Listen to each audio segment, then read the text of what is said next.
I'd like for you to consider listening with an ear for what it is that you need to hear today. So what you need to hear may come from the words on the screen. They may come from the words in the music. What you need to hear may come from today's lesson. It may come from your neighbor whispering next to you. It can come from any. It may be a still voice. So remain open to receiving what it is you need to hear today.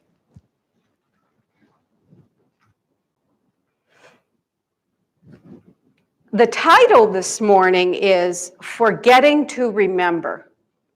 Now, spiritual challenge, because it's easy to pull out platitudes and cliches and write them on a Post-it, stick them on the bathroom mirror, and when you're brushing your teeth, try to mumble out what it is that's on the mirror. I have a few favorites of these. I'm going to share them with you, and I'd like you to be thinking about yours that you can share it with all of us. When things go wrong, don't go with them. Elvis Presley. When I do good, I feel good. Abraham Lincoln. I had no reason not to try. Dolly Parton. When she was asked about her celebrity, that was what she said. Let's hear from you. What are some of yours? Just yell them out. Come on. Never give up. Yeah, there's a good one. Come on. All is well.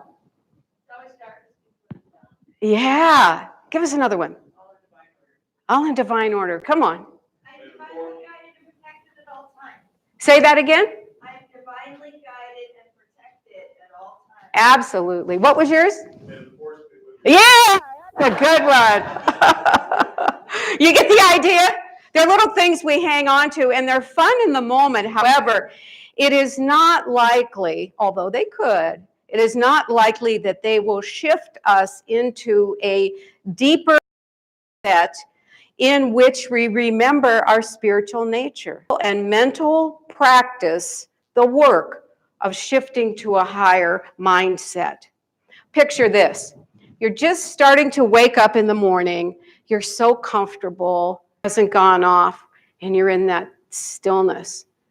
And then your day starts to unfold before you, and you're at the first crossroads of the day. Good day, bad day. You pick good day. Alarm goes off, you shut it off, you throw the covers back, you swing your legs out over the edge of the bed, and you slam your shin right into the bedside stand. Ouch, it hurts. Do you laugh? Do you cry? Is that the universe giving you a wake-up call? Is that setting the tone for the day? You choose. You choose in that moment. Next page. Who can see into their life? Now you got to work here. Where you have made a choice to behave, respond, or react in a different way to an ongoing agitation. Could be the neighbor's dog pooping in your yard, could be somebody at work that knows where every button you have lives and presses it every day, could be a family member, could be anything. And somehow, some way, you began to respond in a different way. You got one? Not enough yeses. Yeah, okay. So for those of you that don't, I'm going to give you one. My sister came to visit me this past couple of days with her daughter, my niece. Now, they're not young. My niece is 37. And my sister and I, as sisters do or brothers do, got onto a conversation. She was this, I was that. She was this, I was that. And I said, look at that, Amy. 2 different opinions. And it stopped. And there was peace. And we smiled at each other. She knew what I was talking about.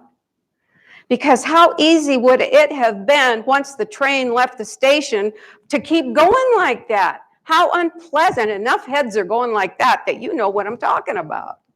Okay. So each of us are in a different place in our spiritual journey, and that in itself can be the tool when it comes to being judgmental, critical, or getting our buttons pushed. Just to remember that we're all in a different place in our journey.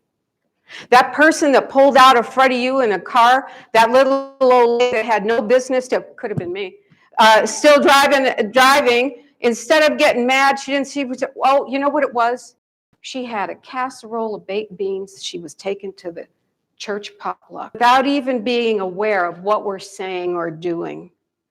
We toss out imitations of compassion or empathy. We intellectualize people, places, and situations out of our own ignorance, fear, or jealousy. When I say intellectualize, what I'm saying is that we make an excuse for other people's behavior.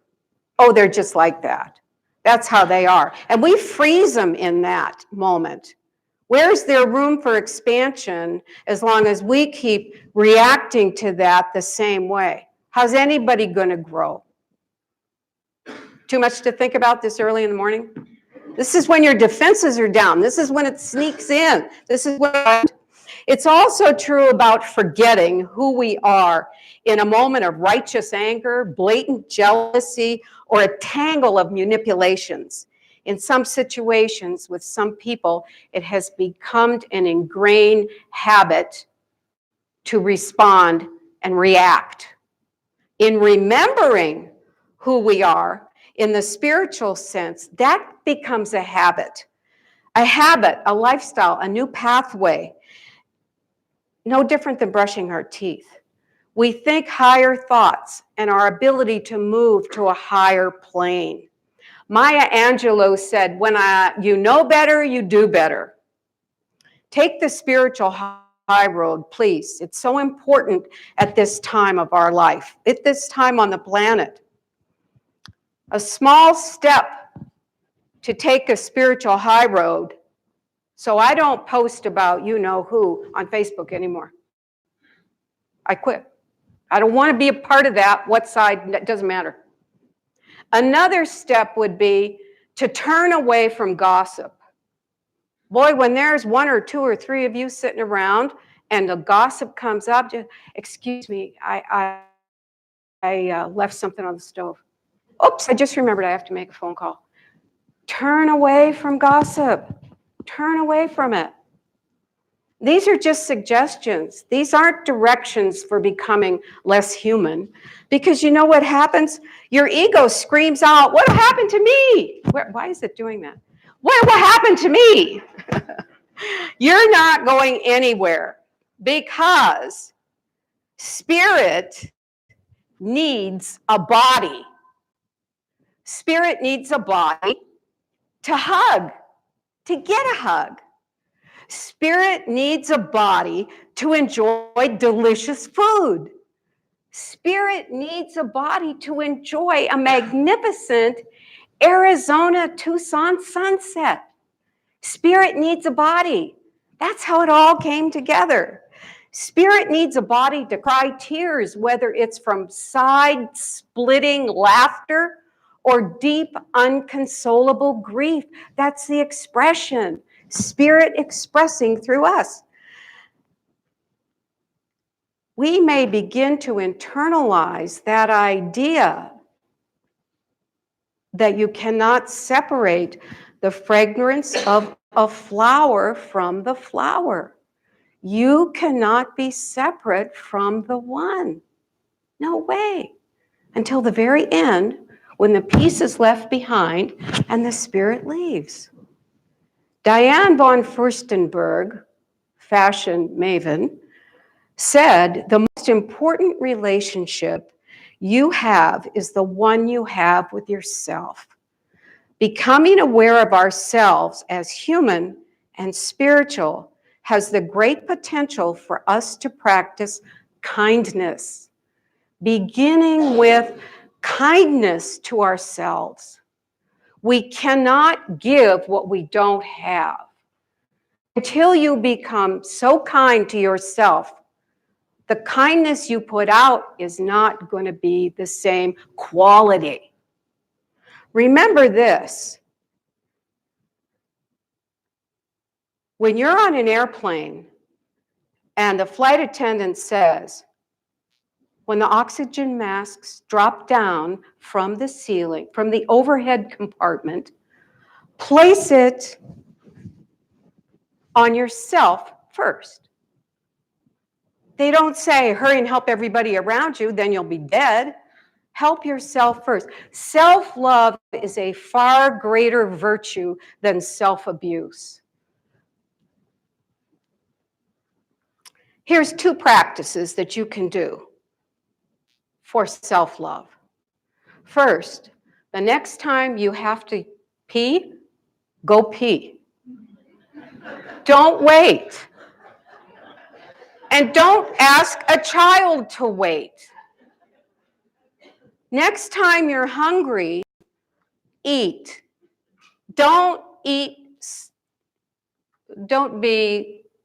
fast, cheap, and easy, like fast food. Plan ahead. We don't take good care of ourselves. We dismiss every human needs, and we dismiss them with a resentment that they got in our way of what we were doing.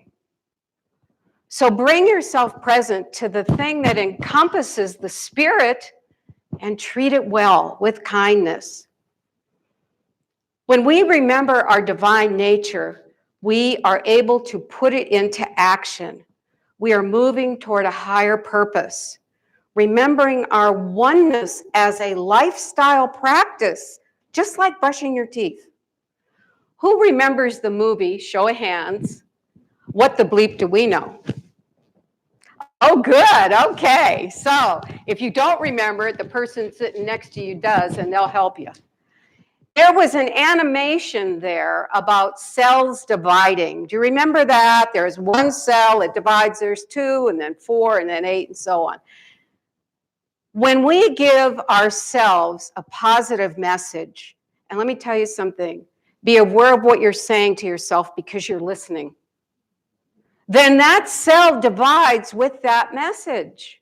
When we practice kindness, when we practice remembering our spiritual nature, right now as the cells are dividing, they're taking in this lesson. The cells are dividing, and that is part of moving us to our higher purpose. Are you willing to take a spiritual step for the coming week? Say yes. Oh, thank you. Consider setting a spiritual intention.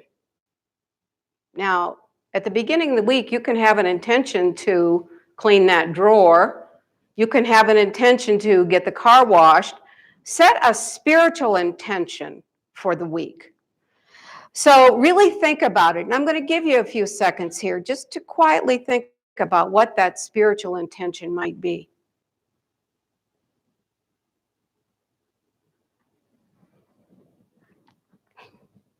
You know, it's easy to sit here on a Sunday with like-minded folks and enjoy the atmosphere of the truth. But then you get into your car and your life begins to saturate you, and the lessons can begin to fade and slip away.